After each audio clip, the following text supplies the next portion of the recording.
स्वागत है आपका एक और महत्वपूर्ण क्लास में। यदि आप UPHSC, JRC, GDC, KBS, TGT, PGT इन परीक्षाओं की तैयारी कर रहे हैं तो यह क्लास आपके लिए बहुत महत्वपूर्ण है।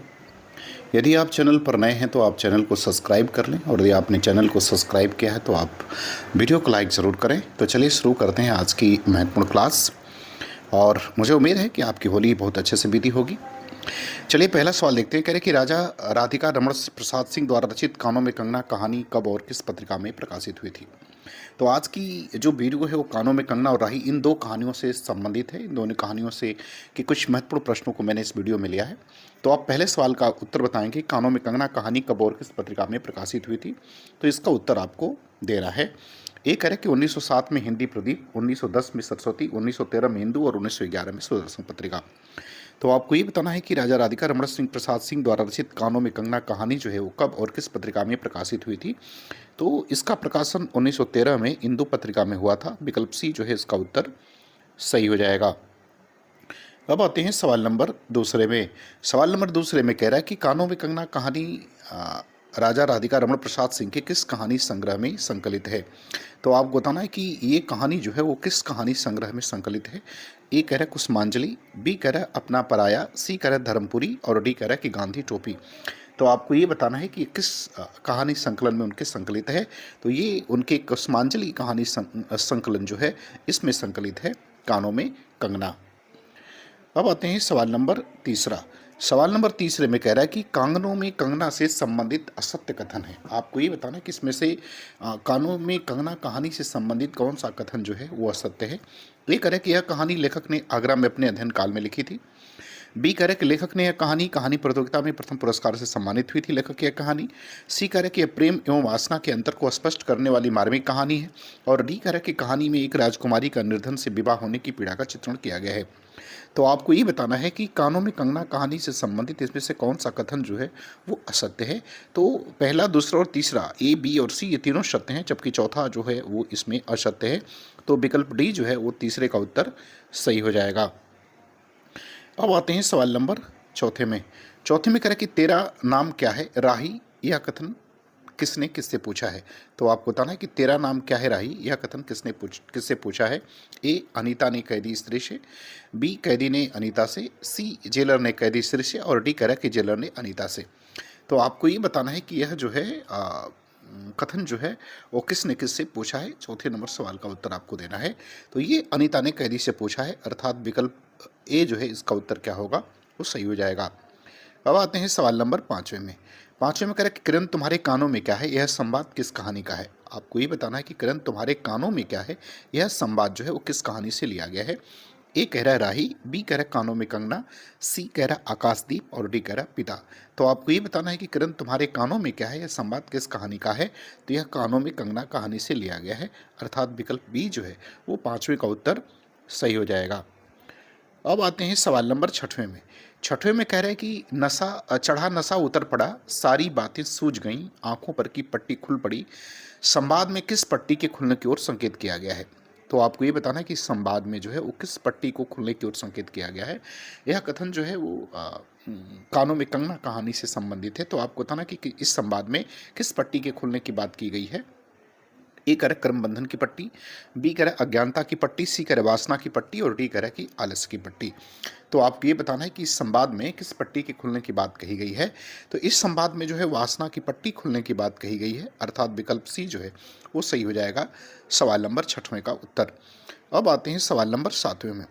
सातवें में कह रहे कि सुरपुरा के राजा राधिका रमन प्रसाद सिंह जी हिंदी के एक अत्यंत भावुक और भाषा की शक्तियों पर अधिकार रखने वाले एक पुराने लेखक हैं। यह कथन किस विद्वान का है। तो आपको सातवें में बताना है कि यह कथन जो है वो किस विद्वान के द्वारा कहा गया है। ए, आचार्य हजारी प्रसाद द्विवेदी, बी, नामवर सिंह, सी, गोपाल राय और डी करे कि आचार्य रामचंद्र शुक्ल। तो आपको ये बताना है कि यह जो है किस कथन किस विद्वान के द्वारा कहा गया है। सवाल नंबर सातवां, तो ये आचार्य रामचंद्र शुक्ल के द्वारा कहा गया है। विकल्प डी जो है वो सातवें का उत्तर सही हो जाएगा। अब आते हैं सवाल नंबर आठवें पे। आठवीं में क्या कह रहे हैं। कह रहे नरेंद्र अब मैं चला, किरण तुम्हारे हवाले, यह कथन किसका है। आपको बताना है कि कह रहे कि नरेंद्र अब मैं चला, किरण तुम्हारे हवाले, यह कथन किसका है। ए कह रहा है स्वयं लेखक का, बी कह रहा है योगेश्वर का, सी कह रहा है किरण का और डी कह रहा है किरण के पति का। तो आपको ये बताना है कि ये कथन जो है किसके द्वारा कहा गया है। तो यह कथन जो है वो किरण के पिता द्वारा अर्थात योगेश्वर के द्वारा कहा गया है। तो विकल्प बी जो है उत्तर इसका सही हो जाएगा सवाल नंबर 8वें का।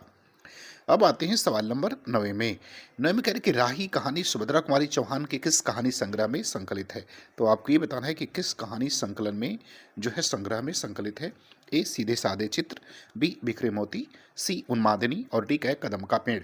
तो आपको ये बताना है कि राही जो कहानी सुभद्रा कुमारी चौहान के द्वारा लिखित है उनके किस कहानी संकलन में संकलित है। तो राही कहानी जो है वो सुभद्रा कुमारी चौहान के सीधे साधे चित्र में संकलित है अर्थात विकल्प ए जो है वो सवाल नंबर 9 का उत्तर जो है आपका क्या होगा वो सही हो जाएगा। अब आते हैं सवाल नंबर 10वें में। अब 10वें में क्या कह रहे हैं, देखिए 10वें में कह रहा है कि निम्नलिखित में से कौन सा कथन राही कहानी के संदर्भ में असंगत है। आपको ये बताना कि राही कहानी के संदर्भ में कौन सा कथन जो है वो क्या है वो असंगत है। ये कह रहा है कि राही कहानी में निर्धन देशवासियों की पीड़ा की मर्मस्पर्शी अभिव्यक्ति है।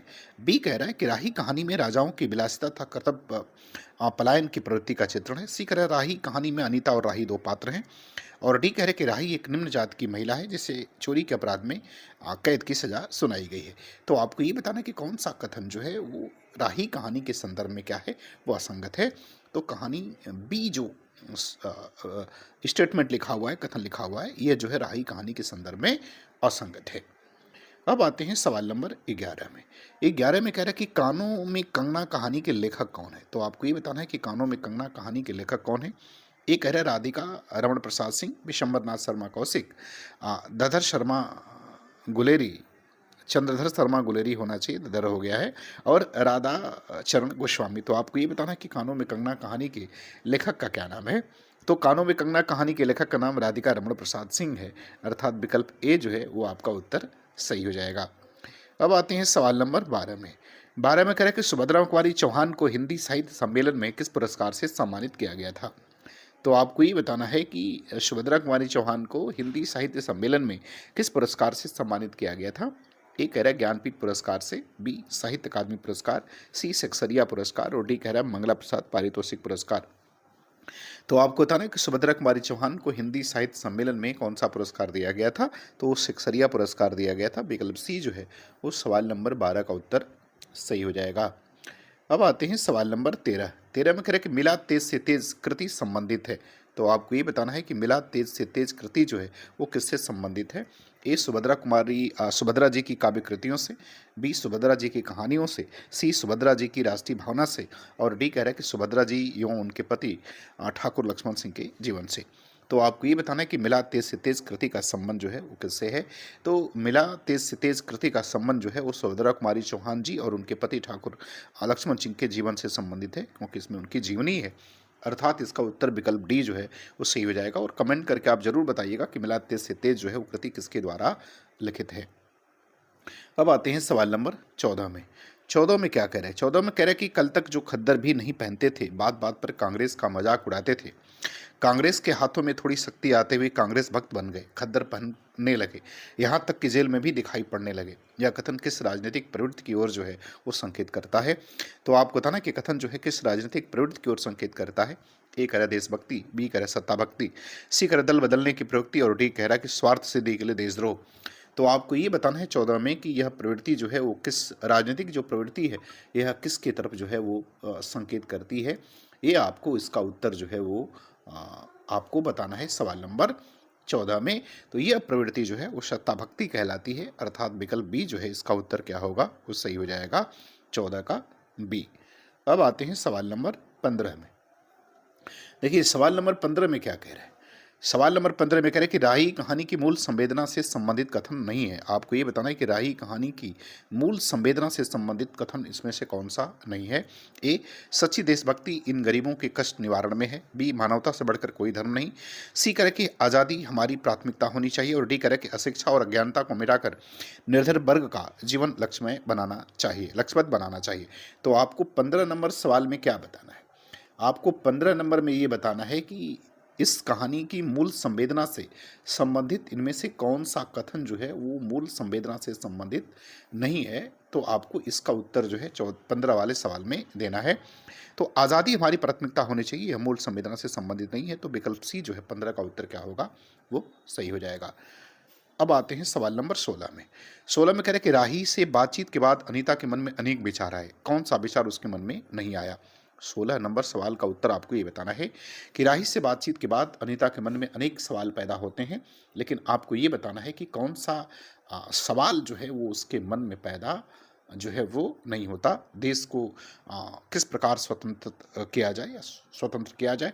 बी कह रहा है कुछ लोग आराम की और कुछ लोग चोरी कर पेट पालने की ज़िंदगी को बिताते हैं। सी कह रहा है कि एक ही देश के निवासियों को खाने पहनने का समान अधिकार मिलना चाहिए। और डी कह रहा है कि सरकारी वकील की चातुर्यपूर्ण जिरह के कारण छोटे छोटे बच्चों के माताएं जेल भेज दी जाती हैं। तो आपको ये बताना है कि राही से बातचीत के बाद अनीता के मन में इनमें से कौन सा विचार जो है वो नहीं आया। तो वो जो विचार नहीं आया वो देश को स्वतंत्र किस प्रकार किया जाए, यह विचार जो है नहीं आया। विकल्प ए जो है इसका उत्तर सही हो जाएगा। अब आते हैं सवाल नंबर किसमें 12 में। 12 में कह रहे हैं कि जूही किस कहानी की सहायक नारी पात्र है। आपको ये बताना है कि जूही जो है वो किस कहानी की सहायक नारी पात्र है।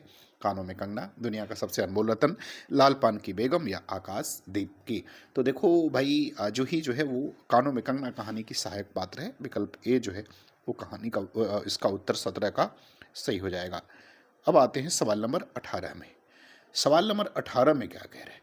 सवाल नंबर 18 में कह रहा है कि कंकड़ी जल में जाकर कोई स्थायी विवर नहीं फोड़ सकती। क्षण भर जल का समतल भले ही उलट पुलट हो, लेकिन इधर उधर से जल तरंग दौड़कर उस छिद्र का नाम निशान भी मिटा देती रहती हैं, निशान भी नहीं रहने देती। यह कथन किस कहानी से उद्धृत है।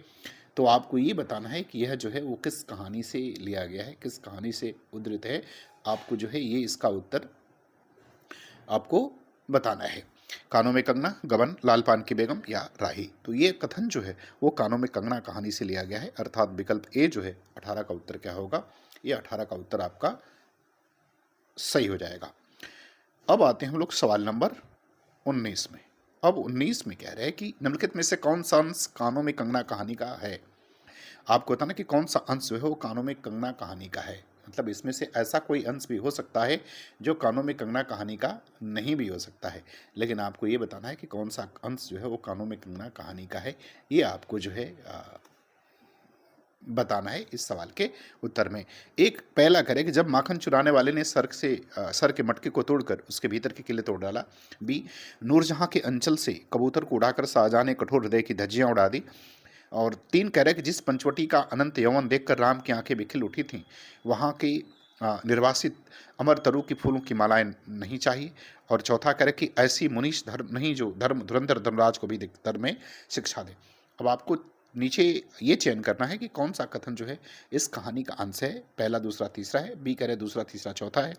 सी कह रहे पहला, तीसरा, चौथा, और डी कह रहे कि पहला, दूसरा, तीसरा और चौथा सभी है। तो अगर 19 में उत्तर देखा जाए तो इसका उत्तर सभी हो जाएगा कि पहला, दूसरा, तीसरा, चौथा सभी जो है वो इस कहानी के क्या हैं, वो अंश हैं। अब आते हैं हम लोग सवाल नंबर 20 में। 20 में कह रहे हैं कि कानों में कंगना कहानी के संदर्भ में निम्नलिखित में से कौन सा कथन असंगत है। तो आपको 20 में ये बताना है कि इस कानों में कंगना कहानी के संदर्भ में कौन सा कथन असंगत है। ए कह रहा है कि इस कहानी में भारतीय नारी की महिमा का चित्रण किरण के माध्यम से किया गया है। बी कह रहा है कि कहानी में पुरुषों ने उस पर स्त्रीगमन दोष को रेखांकित किया गया है। सी करे कहानी में स्त्रीगमन के दोषों से अवगत कराना ताकि जीवन में अंधकार नहीं आए। और डी करे इस कहानी में लखनऊ शहर का वर्णन किया गया है। तो आपको ये बताना कि कौन सा कथन जो है वो कानों में कंगना कहानी के संदर्भ में असंगत है। तो डी असंगत है, इसमें लखनऊ का जिक्र नहीं किया गया है, अर्थात विकल्प डी जो है वो गलत हो जाएगा। इसमें मुरादाबाद का जिक्र किया गया है। अब आते हैं सवाल नंबर 21 में। 21 में कह रहा है कि नरेंद्र अपने बाबा के कहने पर योगेश्वर के यहाँ क्या लेकर नहीं जाता है। तो आपको ये बताना है कि योगेश्वर जो है अपने बाबा के कहने पर नरेंद्र अपने बाबा के कहने पर योगेश्वर के यहाँ क्या लेकर के नहीं जाता है। एक जोड़ा पीताम्बर, 5 स्वर्ण मुद्राएं, 1 जोड़ी कंगन और 2 कनक कंगन। तो आपको बताना कि कौन सी वस्तु है जो लेकर के वो नहीं जाता है। तो देखो, 1 जोड़ा पीताम्बर लेके जाता है, 5 स्वर्ण मुद्राएं भी लेके जाता है, 1 जोड़ी कंगन ये लेकर के वो नहीं जाता है, जबकि 2 कनक कंगन लेकर के वो जाता है। तो 1 जोड़ा पीताम्बर, 5 स्वर्ण मुद्राएं और 2 कनक कंगन ये तीनों लेकर के जाता है, लेकिन 1 जोड़ी कंगन ये लेकर के वो नहीं जाता है। सवाल नंबर 22 में कह रहा है कि हाय नरेंद्र, यह क्या, तुम इस बनफूल को किस चमन में ले चले, इस बंधन विहीन स्वर्गीय जीवन को किस लोक जाल में बांधने चले। लेखक ने कानों में कंगना कहानी में यह कथन किसके संदर्भ में कहा है? तो आपको बताना है कि यह किसके संदर्भ में कहा गया है, योगेश्वर के, नरेंद्र के, किरण के या जूही के। तो आपको बताना है कि कानों में कंगना कहानी में यह कथन जो है किसके संदर्भ में कहा गया है? तो यह कथन जो है वो किरण के संदर्भ में कहा गया है। विकल्प सी जो है उत्तर इसका सही हो जाएगा। अब आते हैं सवाल नंबर 23 में। 23 में कह रहा है कि सुभद्रा जी के जीवन के बारे में जानने के बाद हम उनकी कहानियां पढ़ें तो स्पष्ट हो जाता है कि सुभद्रा जी ने और अपने जैन जीवन, अपने परिवेश, अपने इर्द गिर्द के चरित्रों को ज्यों का त्यों कहानियों में डाल दिया है। इसलिए उनकी कहानियों में न बनावट है न बुनावट। सुभद्रा कुमारी चौहान के संदर्भ में यह कथन जो है वो किसके द्वारा कहा गया है, ये आपको बताना है। ए करे आचार्य रामचंद्र शुक्ल, बी करे आचार्य हजारी प्रसाद द्विवेदी, सी करे डॉक्टर नगेंद्र और डी करे डॉक्टर सुधा अरोड़ा। तो आपको 23 में उत्तर ये बताना है कि यह जो है वो किसके द्वारा यह कथन जो है वो कहा गया है।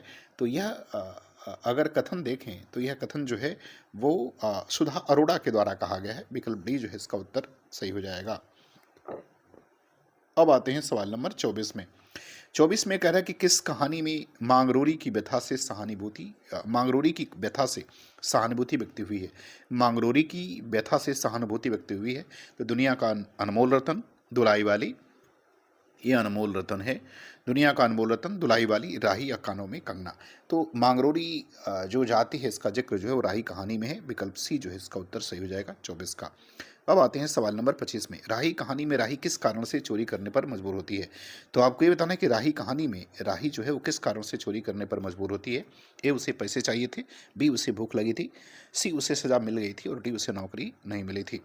तो आपको बताना है कि चोरी करने पर मजबूर क्यों है, क्योंकि उसे भूख लगी थी। तो विकल्प बी जो है उत्तर आपका सही हो जाएगा। तो मुझे उम्मीद है कि ये मेरा प्रयास जो है, जो मैंने राही कहानी और कानों में कंगना, जबकि राही कहानी नेट की परीक्षा में और कानों में कंगना जो है यूपीएससी की परीक्षा में ये लगी हुई है, तो दोनों से संबंधित कुछ महत्वपूर्ण प्रश्नों को इस वीडियो में शामिल करने की कोशिश की है। और मुझे उम्मीद है कि आपको ये मेरा प्रयास पसंद आएगा और अच्छा लगे तो आप चैनल को सब्सक्राइब कर लें। और अपने सब्सक्राइब किया है तो आप अपने मित्रों में, दोस्तों में, जो लोग टीजीटी, पीजीटी, नेट और इसकी तैयारी कर रहे हैं, तो उसको आप ज़रूर शेयर करें। पूरा वीडियो देखने के लिए आपका बहुत बहुत धन्यवाद।